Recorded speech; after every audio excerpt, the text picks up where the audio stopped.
All right, Kalaf, I think we should start the webinar. I think we have enough people now in the webinar. So first of all, first things first, I would like to thank everyone for joining in time. My name is Rahul, and I will be your moderator for this exciting session. The future of work is AI powered. So today we are privileged to have, Mr. Kalaf Hadad, Senior Director of Learning and Development AI CERTs. He'll be leading this discussion. Let me just give you an understanding of who Kalaf is. Kalaf brings 30 years of experience and expertise in training and certification space, having facilitated thousands of learning events across the globe in technology and in professional domains. He has also been a part of he has also co-created courses and certification exams for major software tycoons out there, and currently he oversees specifically a program called AICT program, which means AI CERTs Certified Trainer Program, which is ensuring the highest standards in AI and certification.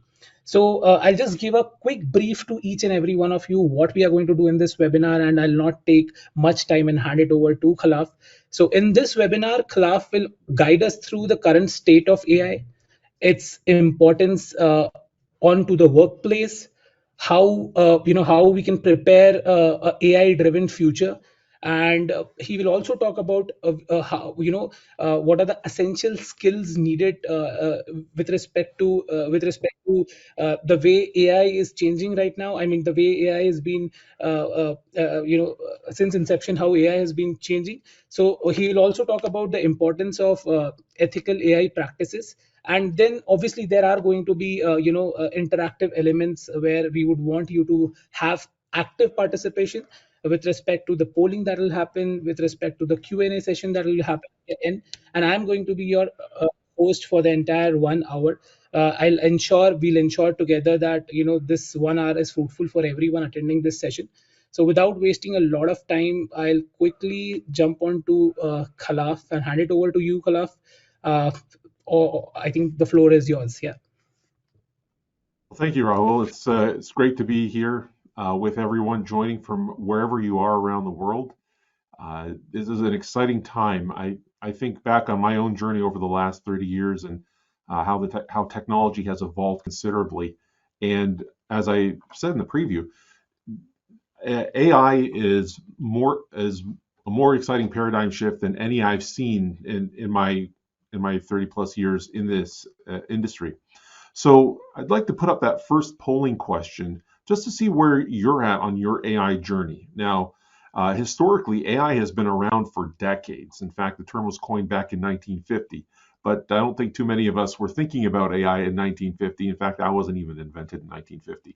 So if you could fill in the polling question there just to see where you are on your journey, if this is the beginning of your exploration, or if you've been thinking about it for a while, or if you're one of the early adopters, it'd be kind of fun too. So we're going to leave that polling question open for just a bit and see the dynamics there.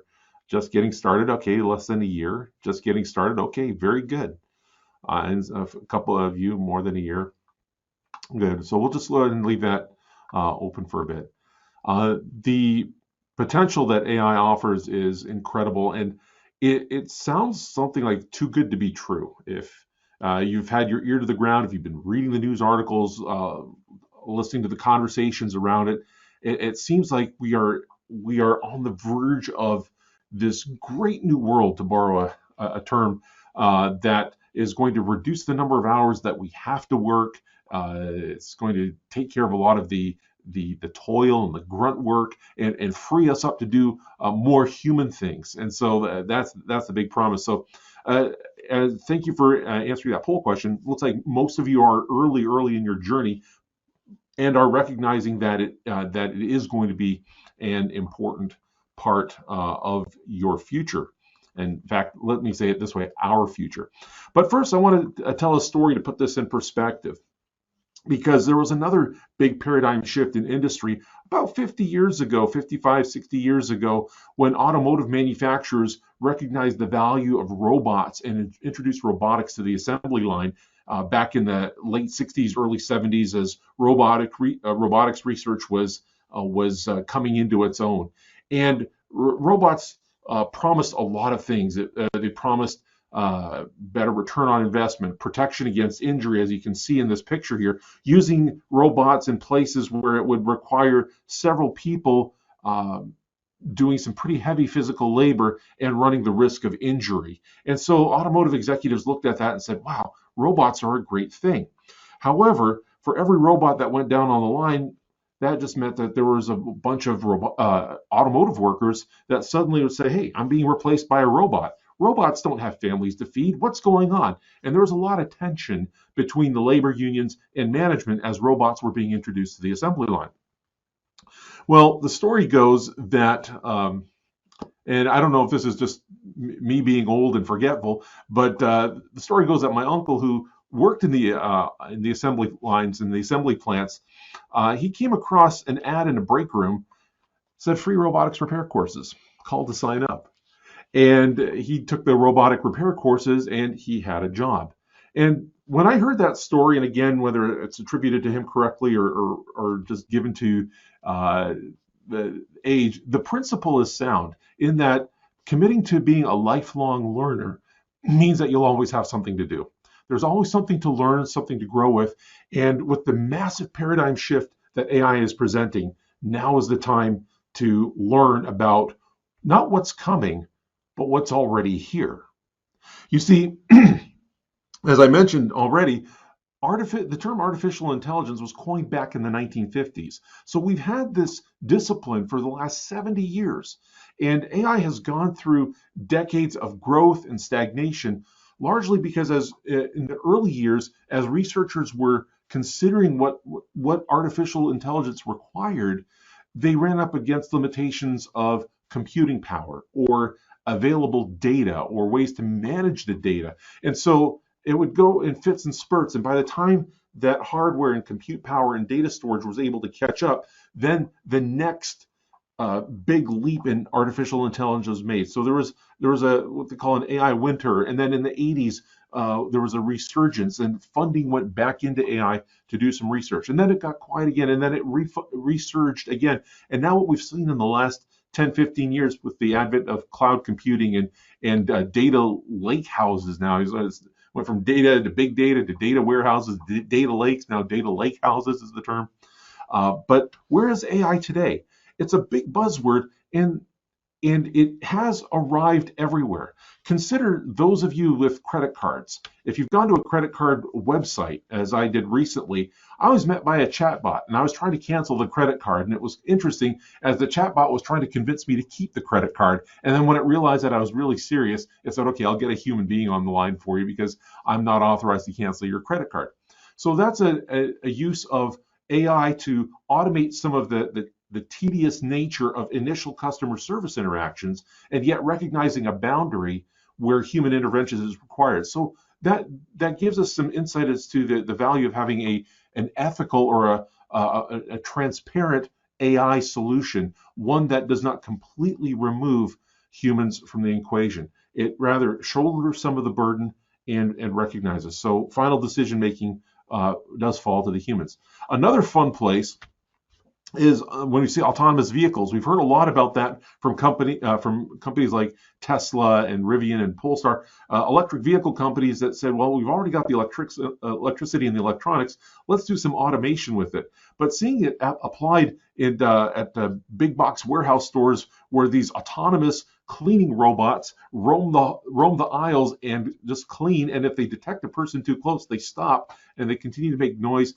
So these self-cleaning robots, and some of you might have those in your houses with the floor cleaning robots like the Roomba and the Shark that go around and clean. So artificial intelligence is there already. In fact, even my refrigerator now has a smart AI mode that was just introduced a few months ago. I don't know why my refrigerator has an over-the-air software update, but it did.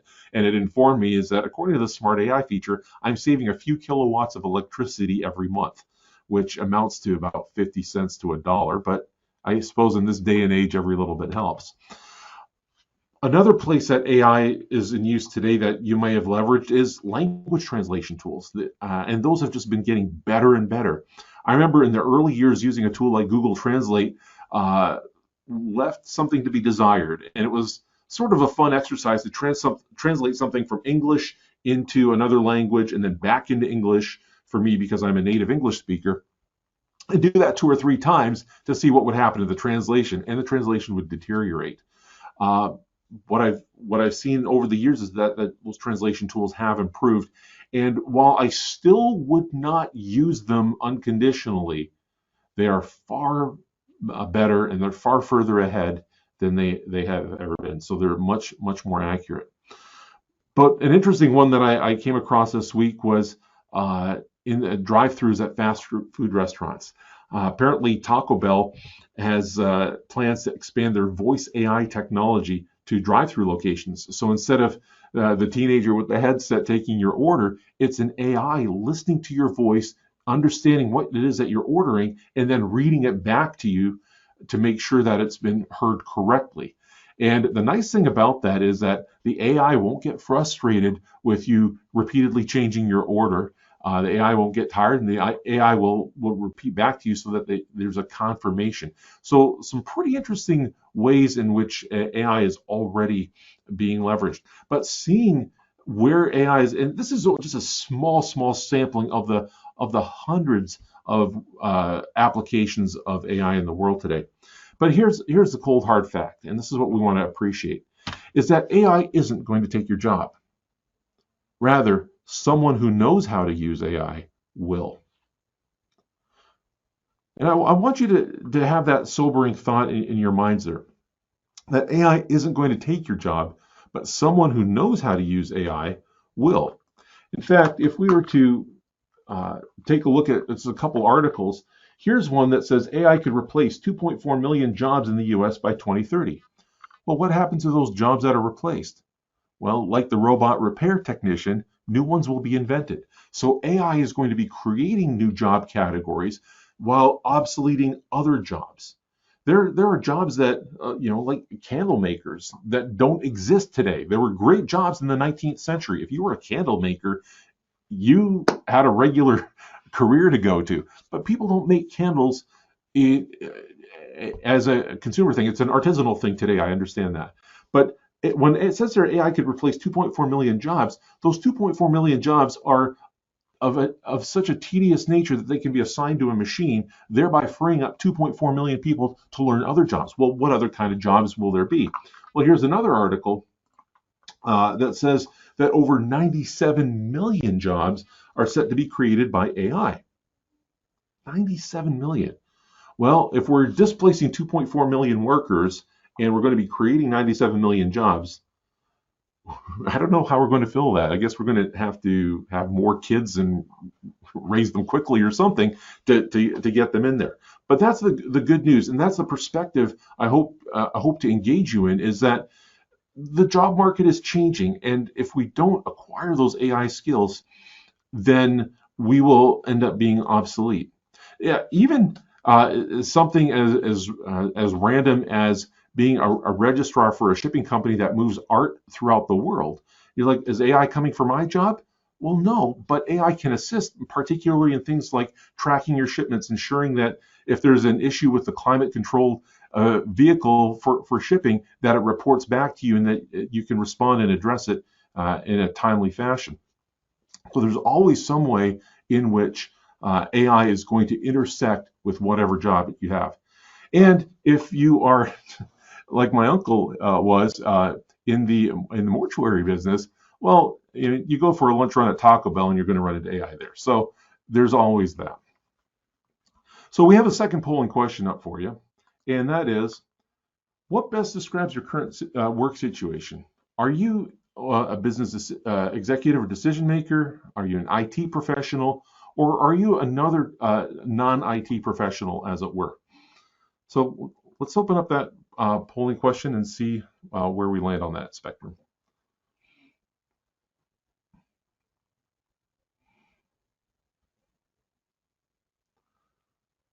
All right, no answers.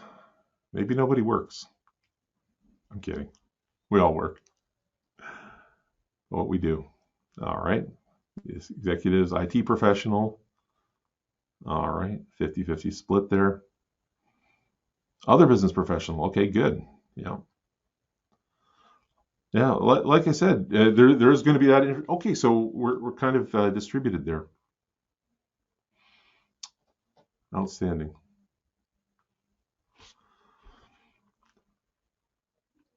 Huh. Gotta say, I was not expecting it to be so evenly distributed on that question. Yeah.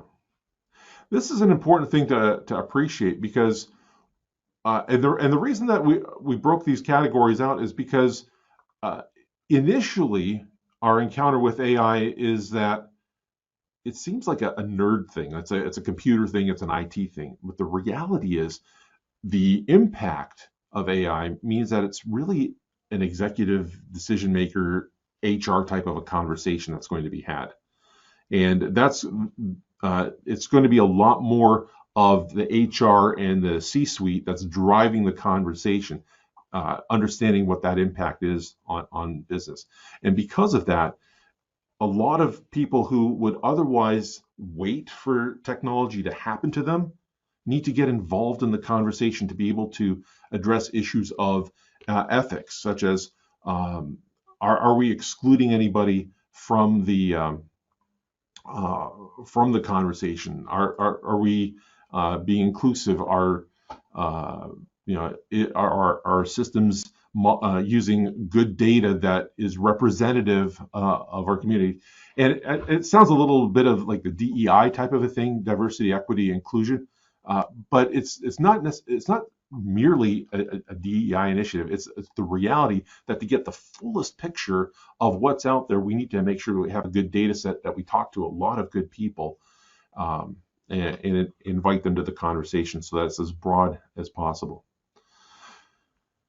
As you can imagine, and part of the reason that you're here at this webinar is because there has been so much written about AI, it's hard to know where to begin. But to summarize, there are a number of great resources out there. One of the most thorough resources comes from Stanford University's AI Index report. And each year, for the last few years, Stanford has been publishing this summary of AI thought and where people are at with their thinking.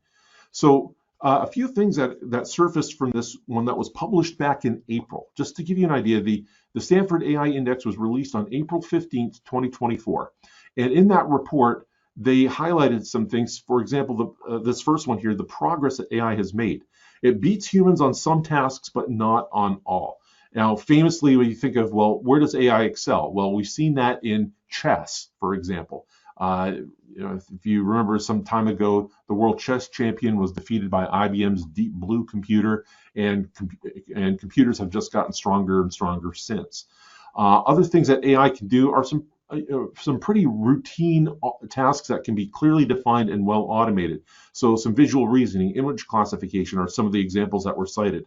But where AI trails is in things like computational level mathematics, which requires some training of thoughts and a multidisciplinary approach to some problems. Now, I want you to keep in mind, this was published in the index report back in April 2024. And as I was reviewing my notes for this week, I came across an article published in the New York Times this over the weekend that Google has produced a math reasoning tool, they call it Alpha Proof, that turned in silver medal quality work at this year's International Math Olympiad. So as far as competition level mathematics, check.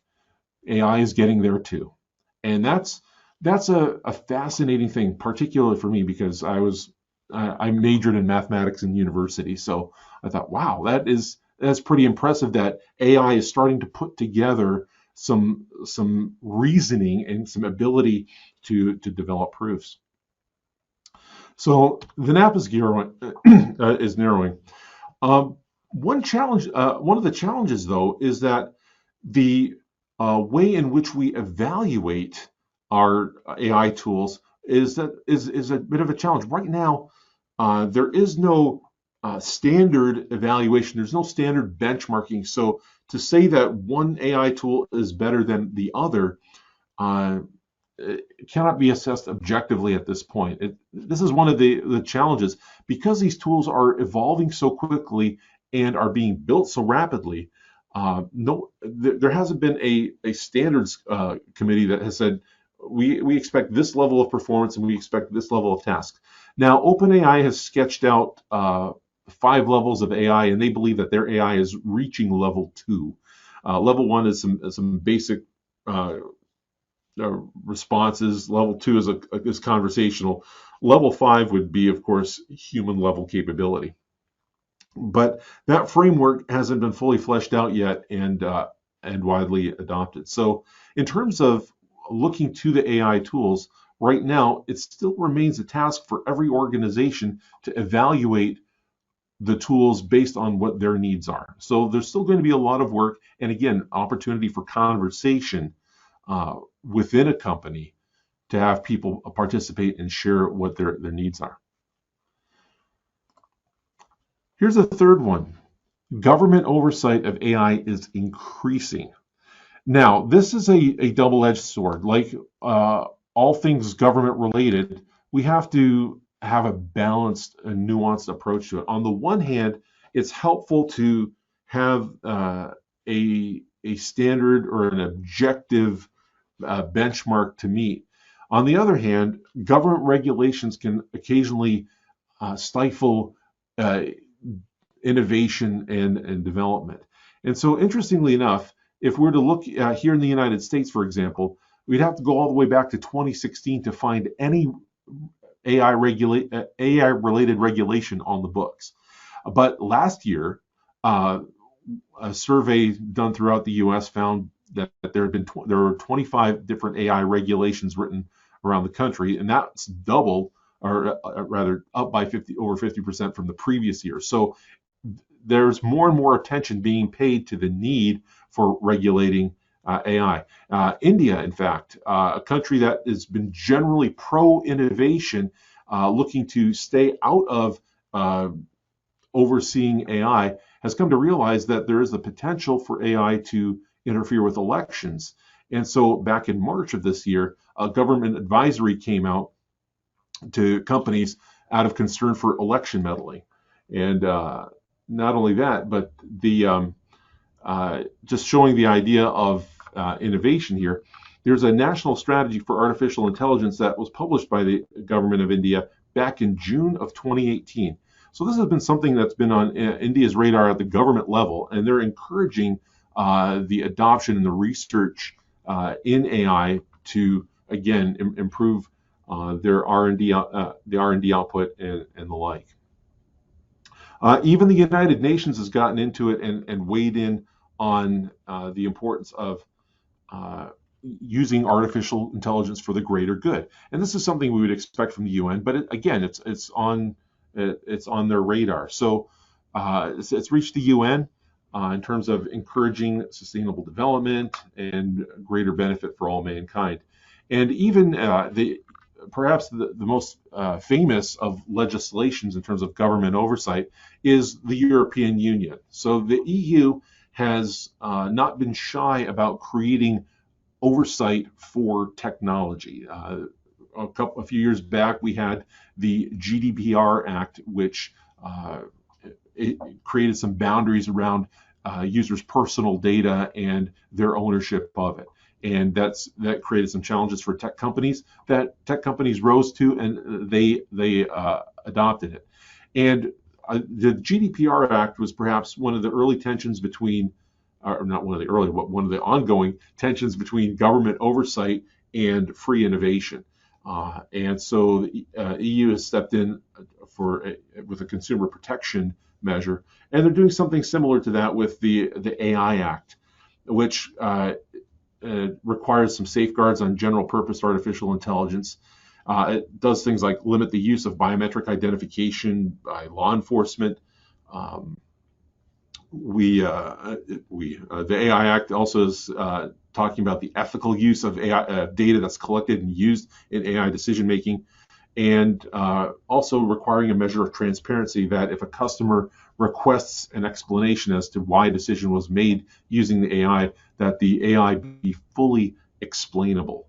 So that back and forth, we're still in this transition period of looking for a good balance between the two. These thoughts are all important because they are shaping the future of work. And knowing that government oversight is going to be a part of it. Now, when we look at this idea of government oversight, we realize that, part of the future of AI work is not merely technical in nature. Some of it will be legal, and some of it will be procedural, some of it will be business process oriented. And so being able to have a conversation in your current career and your field of expertise as it connects to AI and how it's coming into the marketplace is important. So we're not expecting everybody to have a Mark Zuckerberg level of technical skill. Rather, you have what's the future is going to require is you in your current career being a subject matter expert, understanding how AI relates to your field and how it impacts, and being able to speak to that.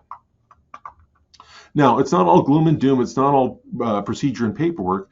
Something that people have already come to realize is that AI can make workers more productive.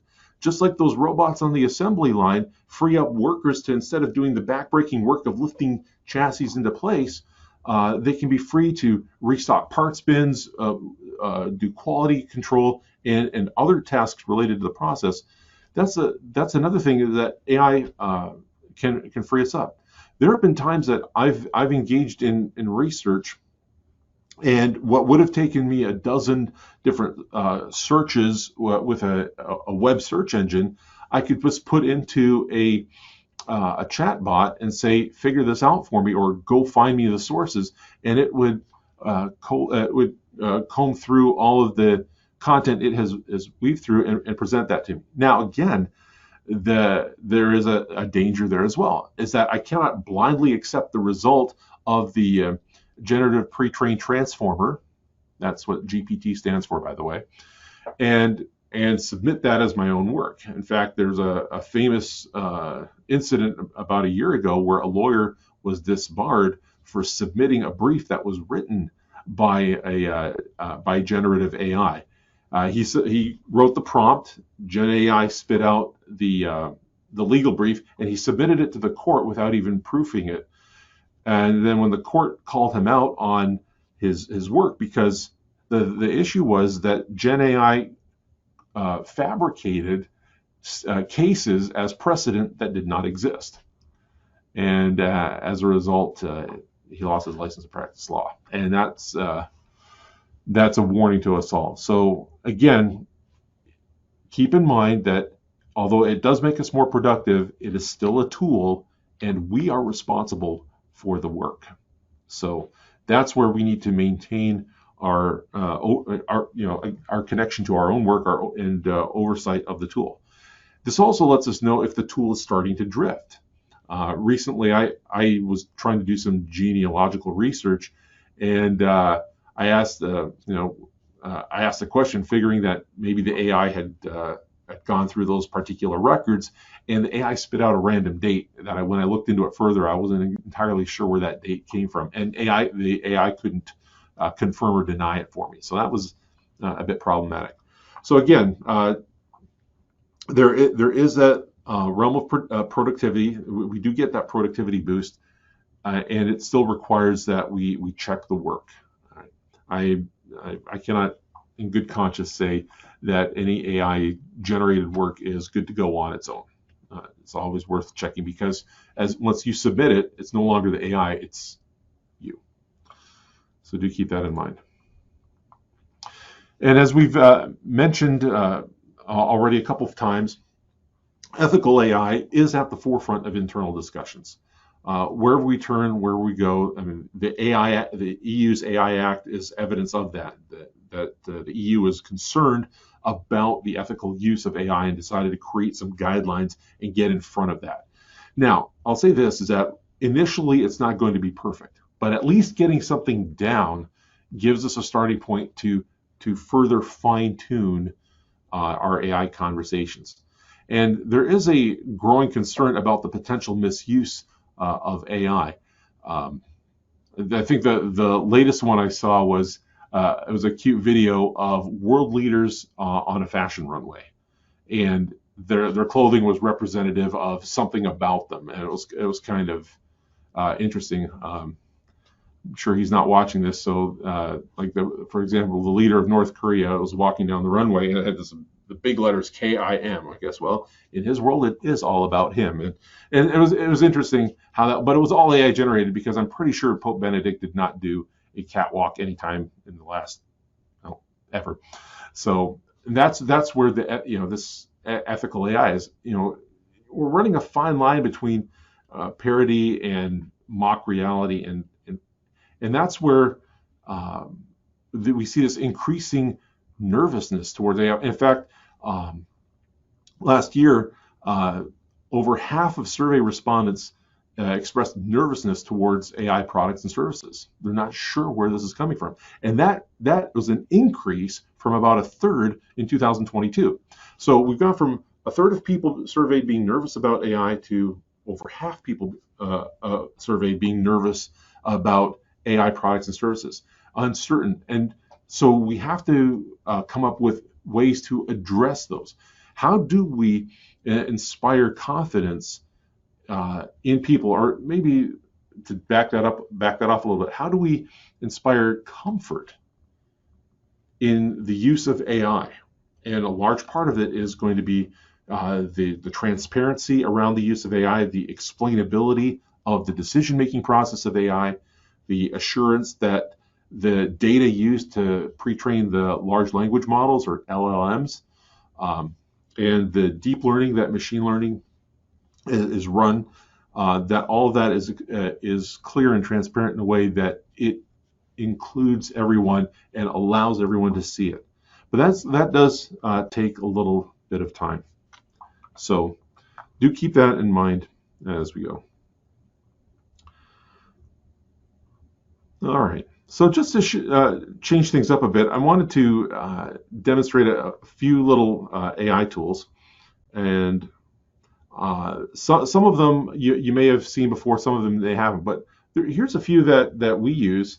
One of them is this read.ai. Now, I should say, full disclosure, I'm not getting a dime in sponsorship fees from any of the tools that I'm showing you right now. I'm simply saying these are tools that I've interacted with, and they do some pretty fun things.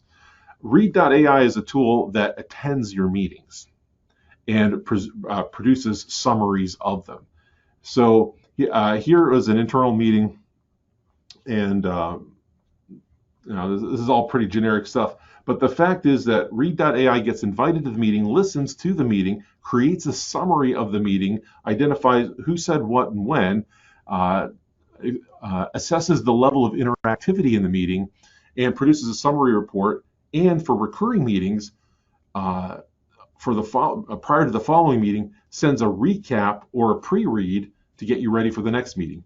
It's a pretty cool tool, and one worth investigating. And in fact, well, that's okay.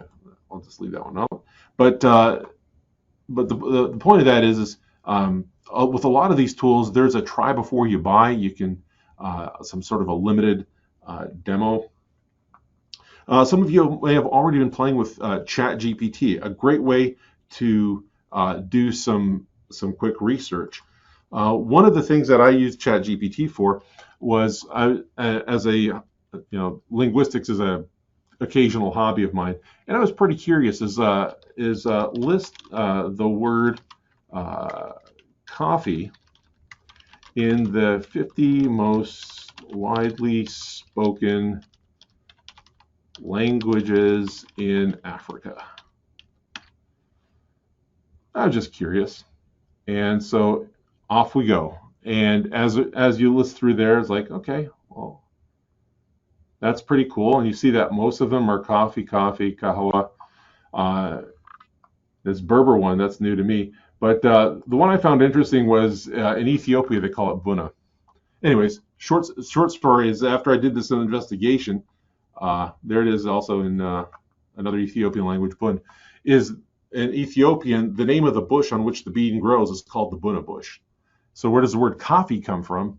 Well, as the story goes of the Ethiopian goat herders that discovered coffee's stimulant capabilities, that bush was growing in the Kaffa region. So when those beans arrived in Yemen to ship around the world, they were labeled as Kaffa beans, having come from the Kaffa region of Ethiopia. And by the way, the port from which that sailed in Yemen, the name of the port in Yemen is Mocha. So now you know where we get our words for coffee and mocha. But that was something that just turned up. So it's a great way to go through. There's another tool out there, Claude, a similar one. And just by comparison, if I were to take the exact same prompt, in fact, I'll do this. I'll just do a copy and paste. Really? There we go.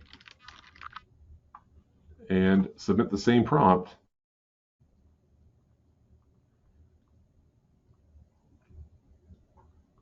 All right, I get similar answers. But interestingly, I asked for 50 and it only gave me 20. So it just shows me that the tools are a little bit different. So Read AI is one tool. These chat tools are, again, another one. But what about if you're a creative type? Well, there's another tool. This one called Beethoven, or Beethoven, certainly a play on the composer, is one where you can enter in the prompt indicating the style of music you like, and it will generate soundtracks that you can then use and download. And the nice thing about this is that you can then use them royalty-free for projects that you're working on, or whatever the licensing agreement is. Beethoven is one. There are many others. Even something like Copilot. This is another tool that generative tool that's out there that you can use and ask it to do something for you. So if I wanted to, I'm feeling like a little prince. Dessine-moi un mouton. Draw me a sheep. I'm going to put that in French. And je vais essayer de créer cela. It's going to try to create that. And in a moment,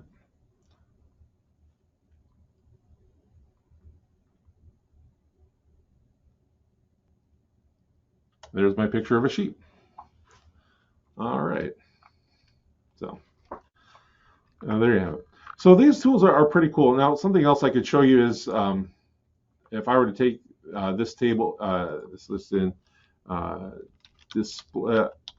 display above as table.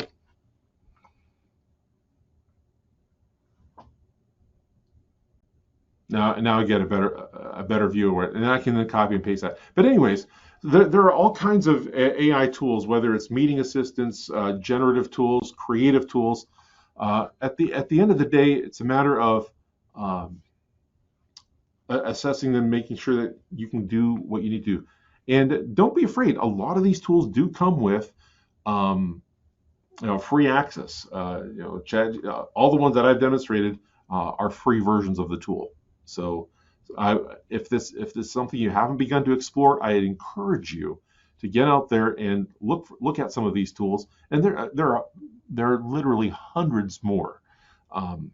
But think about some of the tasks that you would like to automate, some calendar management, some email inbox management, the meeting assistant. I think that read.ai is a great one. There's another one out there, Synthesia, which you can feed it a script and it will create a video with an avatar reading your script back to you. And you can choose any one of a number of different languages. In fact, let me, that was over here. Yeah, I think Synthesia software company. Yeah. And this is one of several. But turn text to video in minutes. And there you have it. And it says there it's ready to go in 130 languages. So that's pretty impressive as well. Is that if you are working for a multinational company and you need to produce tutorial videos across multiple languages, you can write the scripts and they have the voices and the avatars recorded. And you're not hearing anything because I have it muted. But another tool that, again, there's an opportunity for you just to play with and create a free demo and go on. Again, I do not get a dime in commissions from anything I've showed you. This is merely just an opportunity for you to see the power of AI tools and how it can save a lot of work. So the reality is here. AI is here, and that's what we want to do. So how do we go forward? And I think this is the greater concern that we have.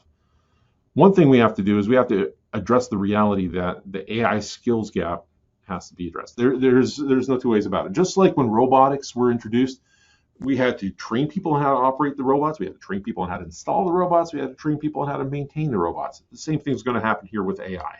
We're going to need to train people on how to install AI or train up their models. We're going to have to train people on how to create good ethical boundaries around it, train people on how to operate the AIs and how to maintain them.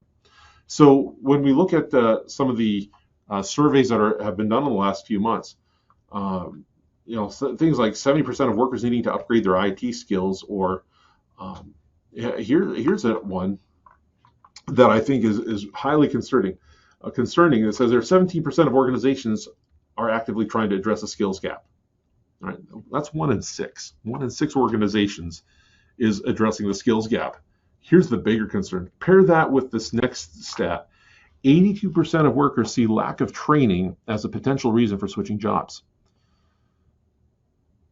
I have been in the training industry long enough to have seen this validated over and over, both in my personal life as lives of thousands of others, is that it is far less expensive for an organization to train and retain their existing people than it is to let them go and hire their replacements.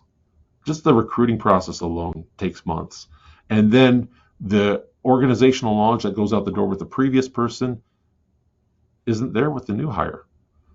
And so investing in your current workforce is the way forward. I find it laughable when I see a job posting. I need somebody with 5 years of experience in AI. There aren't too many of those, or 10 years experience with AI. You're looking for like cream of the crop researchers that are probably working for research companies. So realistically, we have to develop that talent, because by and large, it doesn't exist in the free market right now. So knowing that and knowing the importance of getting people trained up is key. And that's where that training and certification comes in. We want to make sure that people are actively, you're either actively working on building an AI-powered solution, or you're going to be using AI tools in your current job role. It's going to be one of the two. And either way it goes, there's always going to be a governance component to it. Now, this idea of governance as related to AI is nothing new. Other technologies that have been implemented over the years have required some kind of a governance over them. Whether you're implementing some sort of a CRM tool, there has to be a governance committee on deciding how your customer relationship data goes into the tool, who's overseeing it, who's ensuring that accounts don't lapse, who's monitoring the activity. So, or if you've deployed SharePoint, anybody that's had to go through a SharePoint deployment knows about the governance issues. So anytime a technology solution is introduced, there is how are we going to use it conversation that needs to take place. And unless we are trained up and know what AI is capable of, what's out there currently, we're not really going to do well in the execution of it. And so when we figure out how we're going to go about that, well, I ask the question, well, what skills are you looking to acquire? Because it is multifaceted. You are going to have some people that are going to actually be building that. Those are going to be your technologists, but they're going to be directed by the HR team and the C-suite as to what it is that we want to receive. So we have to define the deliverables at the end of an AI initiative. There's another a huge area in AI is big data management. Big data has been a buzzword for a couple of decades now, and we've just been acquiring data and acquiring it. And it wasn't until we had so much we didn't know what to do with it, we couldn't manage it, that new technologies emerged around big data. So tools, the big tools out there, I mean, you can go up to Azure, Oracle, Hadoop. There are a number of tools out there for managing big data, but a career in big data is going to be useful in this upcoming AI era, because data is the fuel for the AI solution. What AI needs in order to be able to do what it does in terms of either decision making or generation is work off of a data set. And so the more data we feed it, the better it is. So big data management is a skill set that's going to be required in the future. Another one is security. Cybersecurity has been a big topic of conversation, but as it pertains to AI, securing the data, securing the models, securing the tools that access the data, all of those security requirements are still going to be there in an AI future. And then ask the question, how are we going to validate those skills and recognize them? There are a lot of vendors out there that have training solutions for their products, and you can go to their websites and train up on a specific tool or technology, and that's all well and good. And that's going to be an important part of your solution going forward. But when we ask the question, stepping back a little bit and say, all right, overall, how can I have a conversation that focuses on my organization first? And that's the value proposition of what we offer here at AI CERTs. So having said all that, I do want to just spend a couple moments describing for you that we at AI CERTs understand that this future is here and it's now. And so we have looked to help to address that by stepping into the AI skills gap and recognizing that we, as a vendor agnostic company, we're not providing a vendor-based solution. We want to provide a business solution. We want to help you have those good AI-related conversations. And to do that, we want to focus on the different roles within an organization, knowing that it's going to be a culture of lifelong learning that's going to help you succeed going forward in the AI revolution. We've built up a pretty good portfolio, and our goal is to certify 1 billion people around the world with AI tools. So just to take a look here, and again, I want to thank you for your attention, but check out our website here at aicerts.io, and find out that we are about AI and blockchain certifications.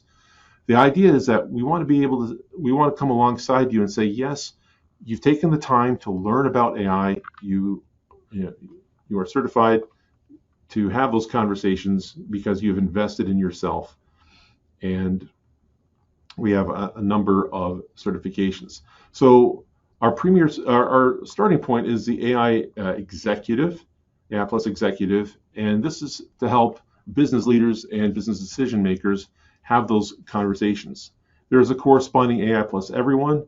There's also an AI Plus ethics and an AI Plus prompt engineer. And then as we look at the different roles like AI Plus security and how AI is going to impact the cybersecurity roles within an organization, or the cloud results. Even here in the business world, AI Plus ethics, AI Plus legal. If you're in those job roles in the HR world, be prepared to have those conversations. AI Plus ethics is a great one-day conversation starter. So for these professional, these are for the professional series. These are one-day events that you can contact our partners and find a partner. And we are global. We've got partners all around the world willing to help you forward on your AI journey. So thank you for that. And at this point, I'm sure there may be some questions. So let me, Rahul, I'm going to flip back over to you and ask if we have any questions to answer. I mean, Kalaf, thank you so much for your time. I would be very honestly telling you this, that the kind of sessions that you have taken in terms of making us understand about from customer service to autonomous vehicles, and to what is the magnitude of impact on every job role it will have in the in the coming years, and in the current era as well. I think I'm actually impressed by that, the way you have explained it. I think even a layman can understand this. Before I even actually get into any questions, I keep on meeting a lot of C-level executives, and I come across a lot of questions which is related to AI, since AI is a buzzword in the current scheme of things.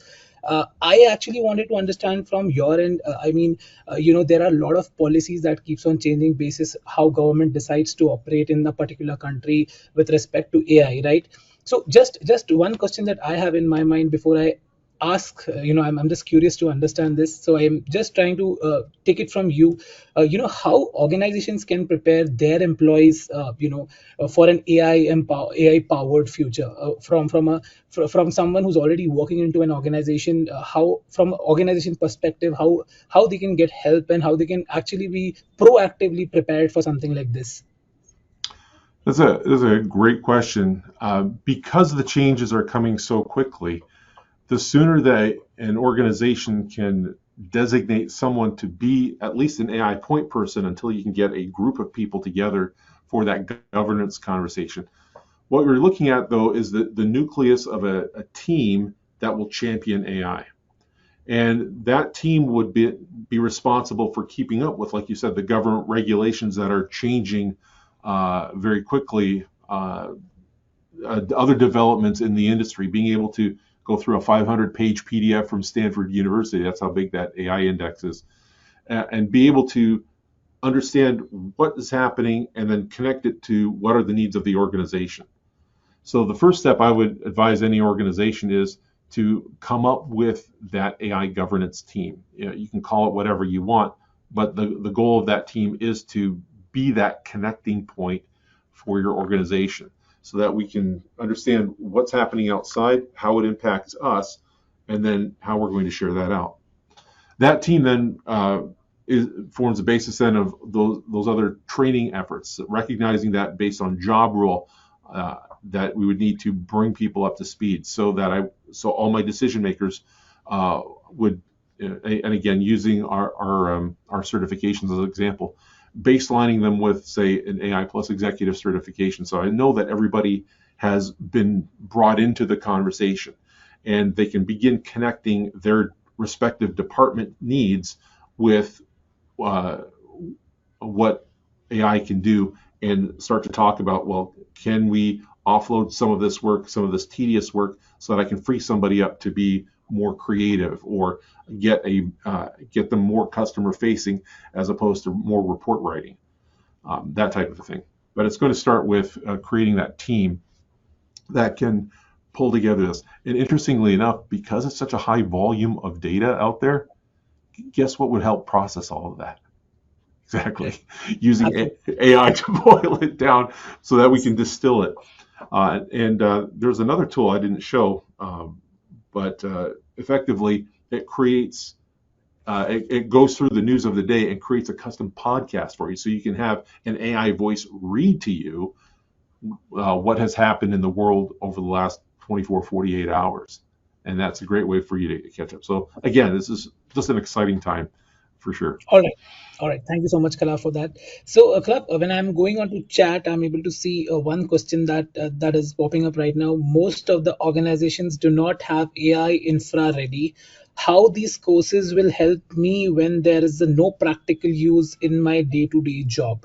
So, essentially, the question is, if the companies are, or the organizations are not AI ready with respect to the infrastructure, how are these courses going to help them in their day-to-day job? Well, that's a great question. I am not an advocate of training simply because it's there.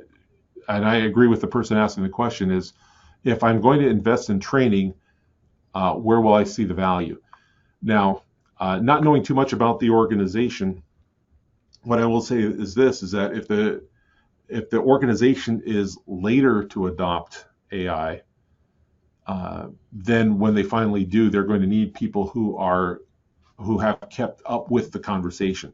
Because if you wait, just as an example, if you wait 6 months or 12 months to begin an AI initiative, that's 6 or 12 months more of the AI conversation you need to catch up on.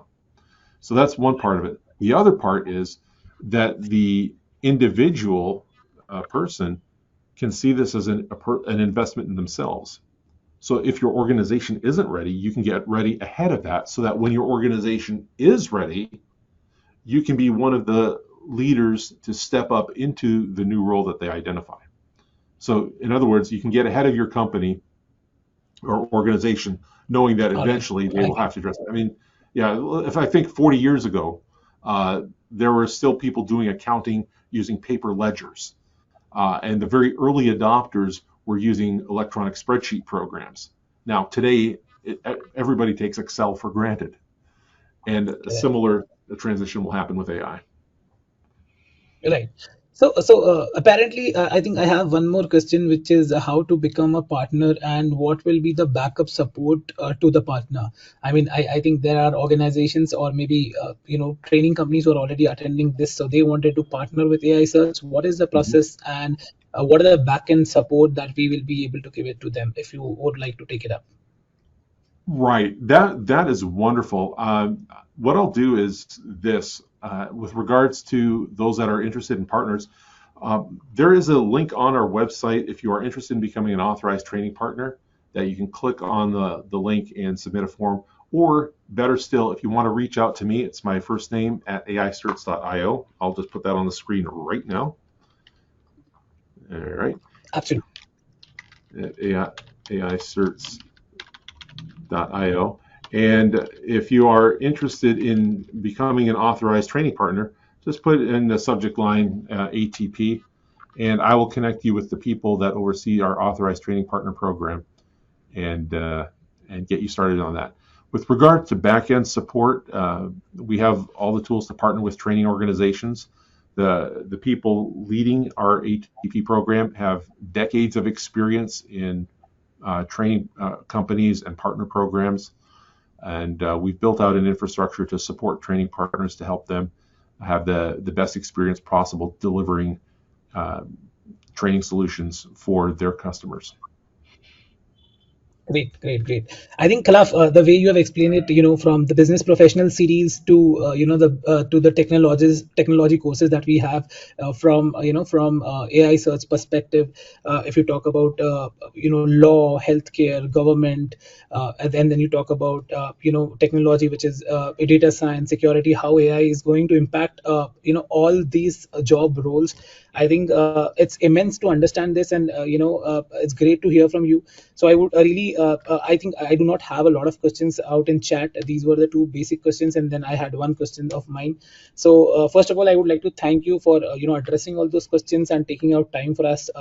I'd really like to thank our audience as well for their participation and their engaging questions as well. We hope I really hope that this is just the beginning right now. We have a series of webinar in August, September, October. Please go onto our website, check our website, and then you'll be able to see the upcoming events as well, right? So before I even conclude, I would want to remind all of you that there is going to be a small survey right after we end this call. We would want you to be honest about it and put it across your thoughts into it. uh, yeah, I think this is pretty much from our end. I mean, whatever you guys have asked, I think what how the way you have explained it, Kalaf, I think this is commendable. I think you have gone to really in the roots of from the inception of how AI and to how it is going to impact life, or the job roles specifically. I would say it is something that really has you know given me at least a 3,000 feet view of how AI or the future of AI is going to be. So thank you so much for that, and I really appreciate your time. I appreciate the time that our audiences have spent on this particular webinar. So yeah, I would say thank you for this lovely evening. I would say because I'm in India, and yeah, great day ahead to everyone. Yeah. My pleasure, Rahul. Thank you again, and thank you everyone for making the time. And look forward to seeing you again Thank you. soon in another webinar or somewhere else. Take Yep. care. Thank you. Thank you. Thank you. Thank you, guys.